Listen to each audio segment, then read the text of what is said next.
Bismillahirrahmanirrahim. Assalamualaikum warahmatullahi wabarakatuh. Alhamdulillah wassalatu wassalamu ala rasulillah wa ba'du.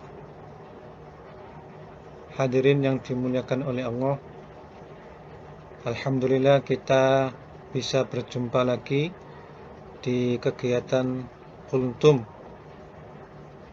kuliah 7 menit yang membahas tentang tafsir tematik hadis Nabi. Pada pertemuan kali ini kita akan membicarakan tentang air itu pada awalnya suci. Hadis bersumber dari Abu Sa'id Al-Khudri. Saya akan bacakan langsung. Wa an Abi Sa'id Al-Khudri radhiyallahu anhu qala Rasulullah sallallahu alaihi wasallam innal ma'a tahurun la yunajjisuhu syai'un. Akhrajahu ats-tsalatsa wa shahhahahu Ahmad. Artinya dari Abu Sa'id Al-Khudri radhiyallahu anhu bahwa Rasulullah sallallahu alaihi wasallam bersabda, sesungguhnya hakikat air adalah suci dan mensucikan. Tak ada sesuatu pun yang menajiskannya.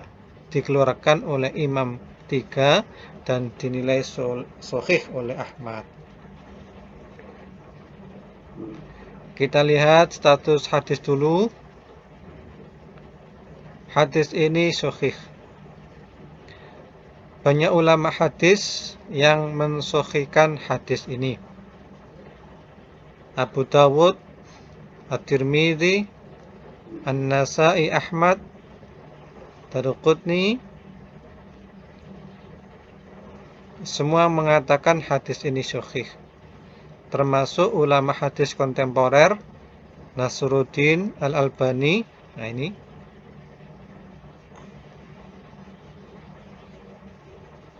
Nasruddin Al-Albani menggolongkan hadis ini termasuk hadis sahih.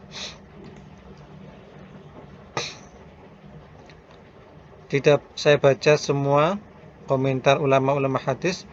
Intinya bahwa banyak ulama hadis yang sepakat hadis ini adalah sahih dan bisa digunakan hujjah dalil. Kosakata tahurun, air yang suci dan dapat mensucikan yang lainnya.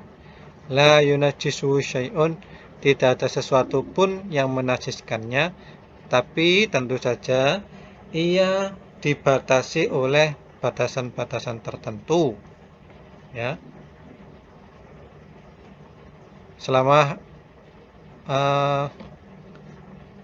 air itu tidak berubah warnanya, baunya, dan juga rasanya.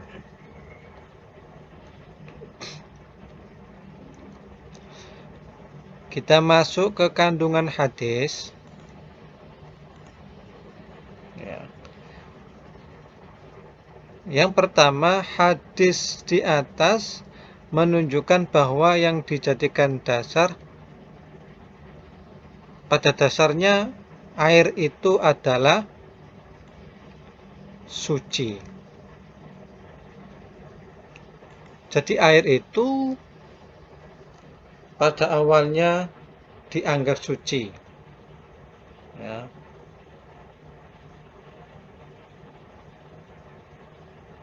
Jadi semua air itu hukum awalnya adalah suci. Nah, ini menurut hadisnya. Tetapi tentu kemutlakan hadis ini perlu ada batasannya. Kemutlakan air yang menganggap bahwa air semua itu suci, itu perlu ada batasannya. Karena nggak mungkin kemudian berdasarkan hadis ini saja lalu semua air dianggap suci. Ada air yang berada dalam bejana umpamanya dalam satu wadah, padahal dia dikasih kotoran atau kena kotoran. Nah, ini tentu akan hilang kemutlakannya. Maka hadis ini perlu ada batasan dengan batasan-batasan tertentu. Nah,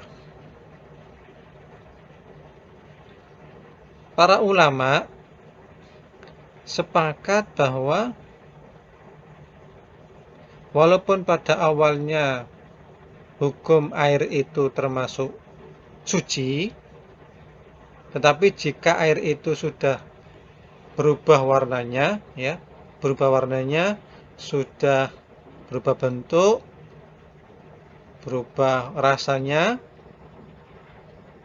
karena kemasukan najis, maka air itu akan berubah hukumnya, tidak lagi suci dan mensucikan, tetapi sudah najis.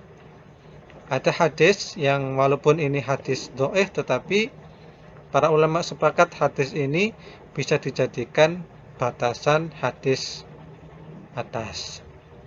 Wan Abi Umamah Al-Bahili radhiyallahu anhu qala Rasulullah sallallahu alaihi wasallam innal ma'a la yunajjisuhu syai'un illa ma ghalaba ala rihihi wa ta'mihi wa launihi. Akhrajahu Ibnu Majah wa dha'afahu Abu Hatim.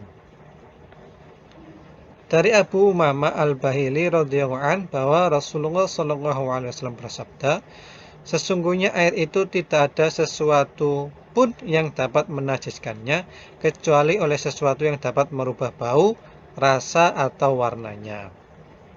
Nah, jadi ringkasnya hadirin, hadis yang di atas itu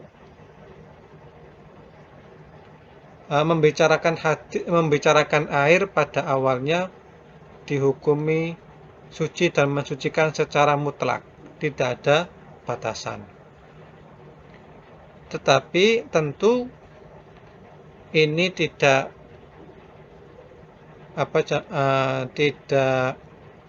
masuk akal ketika ada air yang kemudian kena najis dan dia berubah warnanya, berubah rasanya, itu tetap mutlak. Nah, tentu ini tidak masuk akal. Maka perlu kemutlakan air yang suci dan mensucikan itu ada batasannya. Dan batasannya adalah ketika ada air, kemudian air itu kena najis, dan dia berubah warnanya, berubah rasanya, berubah bentuknya, maka dia tidak lagi menjadi air suci dan mensucikan, tetapi sudah air najis, dan itu tidak boleh digunakan untuk bersuci. Nah, saya kira itu hadirin, kultum kuliah 7 menit kita pada kesempatan kali ini. Mudah-mudahan ada guna dan manfaatnya. Kurang lebihnya mohon maaf. Wassalamualaikum warahmatullahi wabarakatuh.